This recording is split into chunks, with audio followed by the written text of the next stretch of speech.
שלום, הגעתי לבדק בית במבשרת ציון, בשכונה החדשה מגרסות. כפי שניתן לראות, הבניין עדיין לא גמור. ליקוי הבנייה. בואו להראות לכם קצת צביעת קירות, המטבח לא מושלם. חסר צינור לגז, שזה מאוד חשוב. שקע לתנור, חסר.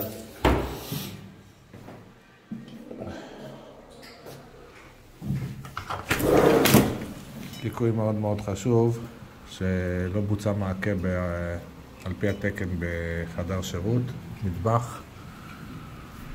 יש לבצע גם מסנן, לכלוך וניקוז מי גשמים.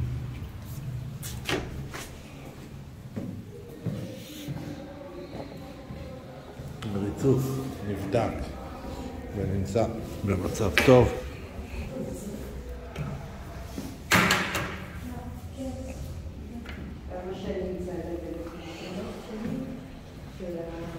נמצא ליקוי בצביעת קירות. יש ליקוי זכוכיות שהן לא מכוונות ולא מיושרות בצורה אחידה. יש מרווחים שונים בין זכוכית לזכוכית. הספייסר פה נכנס בצורה חלקה ולא בצורה מושלמת. בוצע אף מים.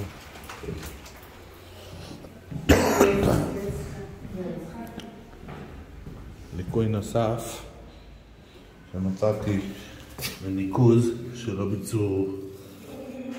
ביצעו הגבהה יהודית ומים יכולים לחדור לדייר מלמטה. זה מאוד חשוב. חוסרים. כל הבית מוסרים אותו לדייר, אבל לא משלימים ברזים וצנרות. ליקוי נוסף שמצאתי, גבני רובע שהם לא אחידים בלבן בכל חלל הבית.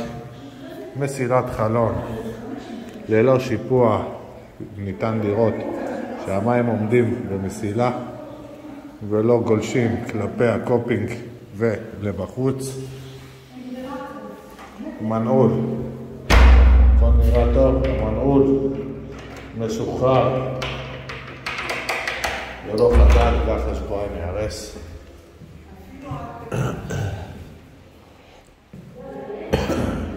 שקעים לא גמורים. שיפוע מקלחון, אני כבר בדקתי עם פלס, שיפוע מקלחון לא תקין.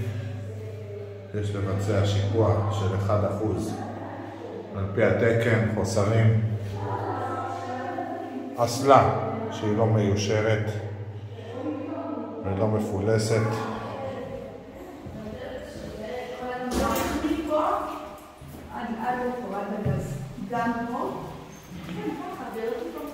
שיפוע מרפסת תקין. נוכל לעמוד לרשותכם. רועי רחמים, מבצע בדקי בית בצורה יסודית. 050-540-7171.